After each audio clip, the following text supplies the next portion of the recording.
आज किसानों के आंदोलन का 9वां दिन है और कल दोपहर 2 बजे किसानों और सरकार के बीच तीसरे राउंड की बहुत ही महत्वपूर्ण बातचीत होने वाली है।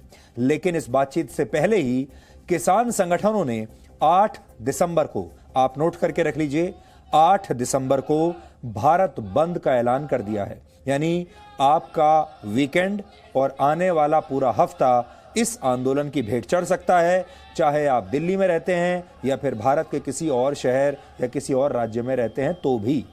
किसानों ने फिर से ये कहा है कि अगर सरकार ने कल की बैठक में तीनों कृषि कानूनों को वापस नहीं लिया तो बड़े पैमाने पर प्रदर्शन इसके बाद शुरू किया जाएगा।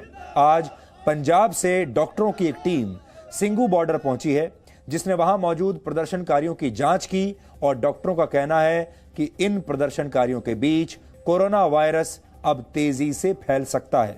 गाजीपुर बॉर्डर पर प्रदर्शन कर रहे जिन किसानों की तबीयत बिगड़ गई है, जिनकी तबीयत ठीक नहीं है इस समय, उन तक दवाइयां पहुंचाई जा रही हैं। लेकिन यह समय ऐसा है, आप सब जानते हैं कि ये कोरोना वायरस का समय चल रहा है और प्रदर्शनकारी ना तो मास्क का प्रयोग कर रहे हैं और ना ही सोशल डिस्टेंसिंग वहां पर दिखाई दे रही है, और इसलिए अब बड़े पैमाने पर यहां कोरोना वायरस फैल सकता है।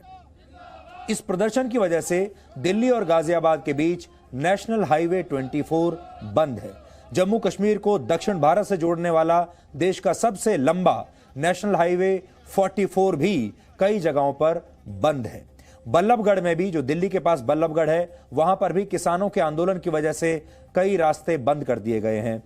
टिकरी बॉर्डर पर मौजूद किसानों को दिल्ली में घुसने से रोकने के लिए पुलिस द्वारा वहां सुरक्षा बढ़ा दी गई है और नेशनल हाईवे नंबर 9 जो दिल्ली को उत्तर प्रदेश से जोड़ता है, उसे भी कई जगहों पर बंद कर दिया गया है। इसलिए आने वाले दिनों में अगर आप इन इलाकों में जाने के बारे में सोच रहे हैं तो फिर दोबारा से सोचकर पूरा होमवर्क करके ही अपने घर से निकलिए, क्योंकि आपको रास्ते में या तो ये सड़कें बंद मिल सकती हैं या आपको लंबे जैम्स, ट्रैफिक जैम मिल सकते हैं।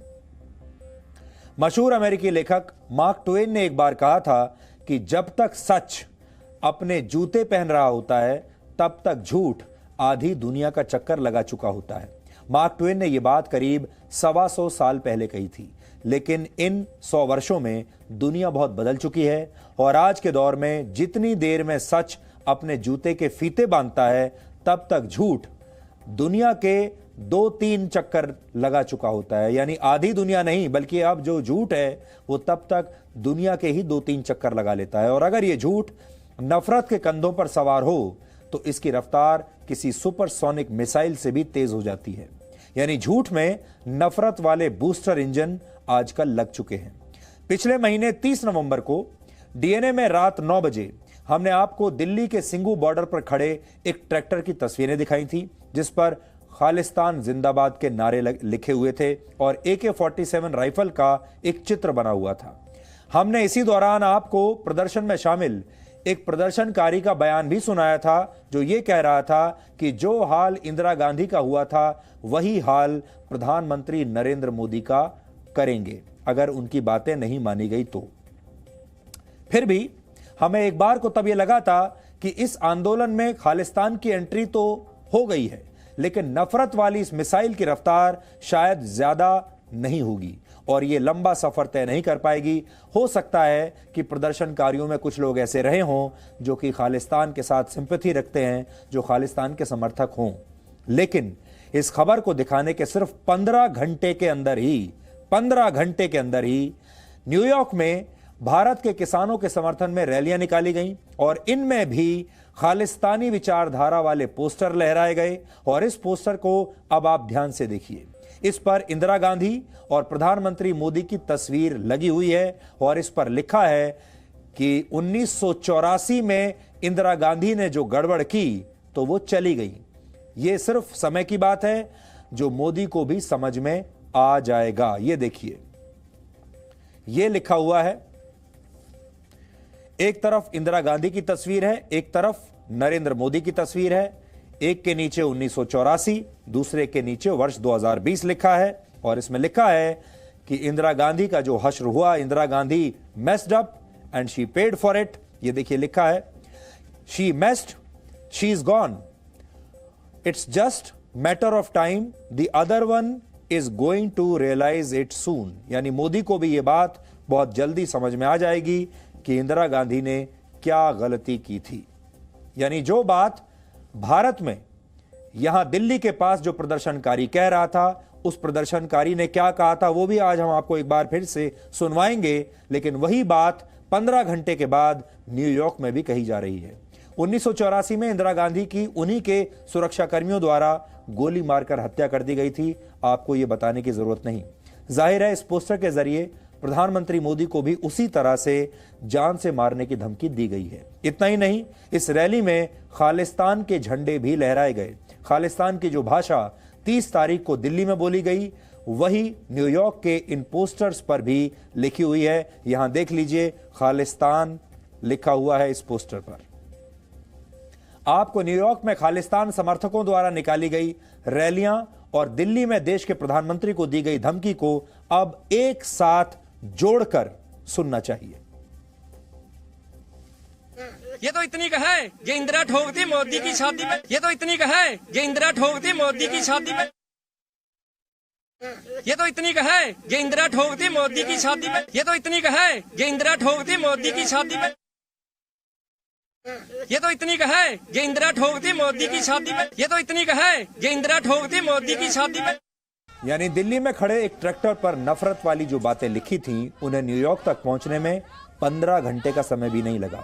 न्यूयॉर्क में ये रैलियां 1 दिसंबर की दोपहर को निकाली गई। एक ट्रैक्टर की औसत स्पीड 25 किलोमीटर प्रति घंटा होती है। अगर कोई इस ट्रैक्टर को नॉन स्टॉप चलाकर न्यूयॉर्क ले जाए तो उसे 19.5 दिन का टाइम लगेगा। लेकिन खालिस्तान वाली ये नफरत किसी हवाई जहाज की रफ्तार से सिर्फ 15 घंटों में दिल्ली से न्यूयॉर्क तक पहुंच गई। वैसे नॉन स्टॉप फ्लाइट दिल्ली से न्यूयॉर्क पहुंचने में 15.5 घंटे का समय लेती है, लेकिन खालिस्तान की विचारधारा इससे भी आधा घंटा पहले ही न्यूयॉर्क पहुंच गई। इस आंदोलन को खालिस्तानी विचारधारा के लोग कैसे हाईजैक कर रहे हैं, उसका एक और सबूत आज हमारे पास है। कल रात को जब हमारी रिपोर्टिंग टीम इस आंदोलन की कवरेज कर रही थी, तो इस दौरान एक बार फिर खालिस्तान का जिक्र आया, और कल रात को खालिस्तान के बारे में क्या कहा गया वो भी आप सुनिए। सुप्रीम कोर्ट कहता है खालिस्तान बोल लो, कोई उसमें तो वो नहीं है, सभी को आजादी है। खालिस्तान कब मांगना शुरू हुआ? मूवमेंट शुरू हुई 78 में। निरंकारियों ने वहां पे कांड किया। संतां ने क्या जिद्दण ਇੱਥੇ ਪਹੁੰਚ ਚੜ ਕੇ ਆਈ ਖਾਲਿਸਤਾਨ ਦੀ ਨੀਂਹ ਰੱਖੀ ਜਾਊਗੀ। ਤੁਸੀਂ ਨੀਂਹ ਰਖਾਤੀ, ਬਣਾਉਣਾ ਨਹੀਂ ਬਣਾਉਣਾ ਇਹ ਬਾਅਦ ਦੀ ਗੱਲ ਹੈ। ਅੱਜ ਤੁਸੀਂ ਨਾਮ ਦਿੰਦੇ ਸ਼ਾਇਦ ਇਸ ਮੂਵਮੈਂਟ 'ਚ ਬਣ ਜਵੇ। ਸਾਡੇ ਲਈ ਤਾਂ ਖੁਸ਼ੀ ਓ ਖੁਸ਼ੀ ਆ। ਖਾਲਿਸਤਾਨ ਦੀ ਜਦੋਂ ਗੱਲ ਹੋਣੀ ਖਾਲਸੇ ਨੇ ਆਪਣੇ ਆਪ ਲੈ ਲੈਣਾ। ਉਹ ਗੱਲਾਂ ਛੱਡ ਦਿਓ, ਉਹ ਤੁਹਾਡੇ ਵੱਸ ਦੀਆਂ ਗੱਲਾਂ ਨਹੀਂ, ਉਹ ਖਾਲਸੇ ਨੇ ਆਪਣੇ ਆਪ ਸੋਚੀ ਹੋਈਆਂ ਕਿਵੇਂ ਕਰਨੀਆਂ ਨੇ। आंदोलन में खालिस्तान की एंट्री की खबर हमने आपको 5 दिन पहले 30 नवंबर को दिखाई थी। इसके बाद 1 तारीख को खालिस्तान के प्रति नर्म रहने वाले देश कनाडा से यह खबर आई कि कनाडा के प्रधानमंत्री जस्टिन ट्रूडो ने किसान आंदोलन का समर्थन किया है और कहा है कि कनाडा इस आंदोलन पर नजर रखे हुए है। जस्टिन ट्रूडो की सरकार पर खालिस्तानियों के प्रति हमदर्दी दिखाने के आरोप पहले भी लग चुके हैं। 2018 में जब जस्टिन ट्रूडो भारत आए थे, तो इस दौरान दिए गए एक डिनर में एक खालिस्तानी आतंकवादी को भी इनविटेशन भेज दिया गया था। दावा किया गया था कि यह आतंकवादी ट्रूडो के आधिकारिक दल का हिस्सा था। हालांकि कनाडा की सरकार इससे इनकार करती है।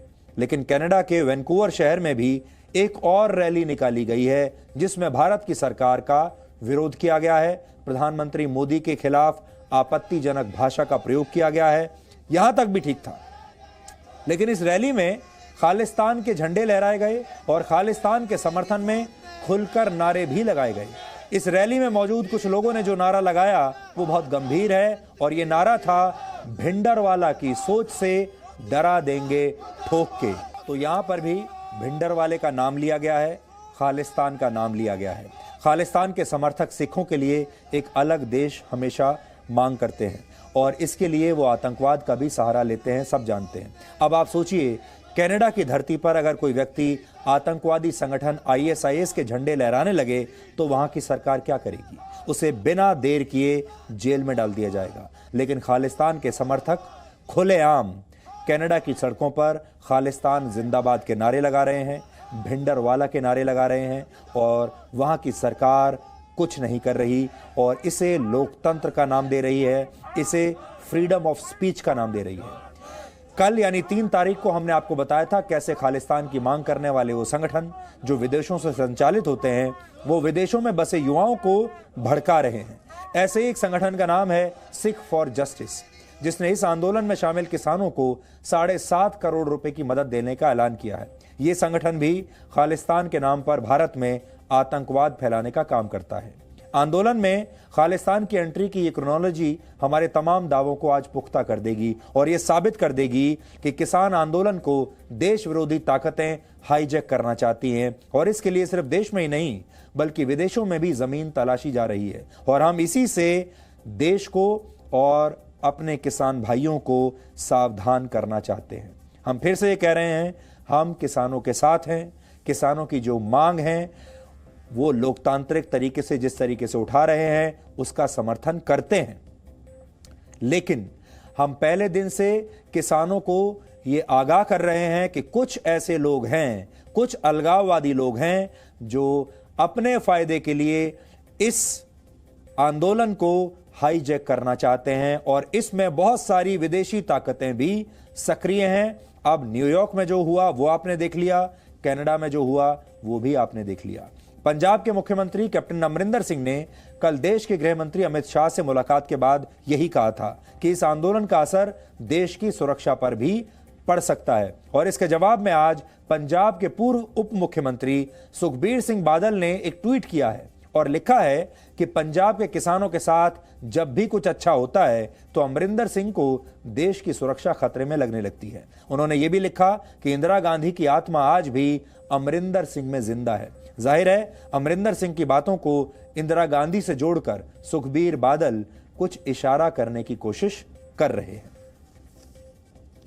Presenting B News app available on Google Play and App Store. Download it now.